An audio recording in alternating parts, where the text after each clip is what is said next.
Are back on the storm watch. The first of 3 storms is tracking towards the Bay Area. We are expecting decent rain by this time tomorrow. KPIX 5 reporter Kiet Do on people getting ready. You know, it's weird being up here and not be soaking wet, but yeah, they haven't gotten rained on for about a week.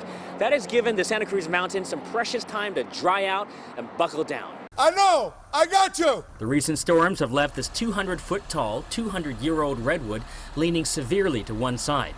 And it's leaning directly in line with Larry Keller's property. Is your house safe? Yeah, I think so. Crews say there was no saving it. And so for a tree that had been here since well before the Civil War, it was time to go.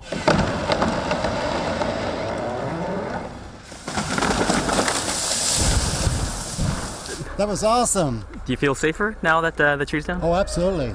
Absolutely. There's nothing there that can reach my home now.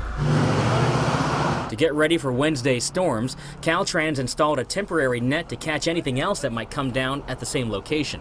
That netting will stop boulders up to the size of about a beach ball. Anything bigger than that, good luck. But if we have a major landslide like occurred last Monday, there's very few systems that could be able to protect against that anyway. And Caltrans says yes, they are monitoring some hot spots along Highway 17, doing some preventative work, but do expect some mudslides if there is a lot of rain in these upcoming storms. And we're here on the summit of Highway 17. Kiet Do, KPIX 5.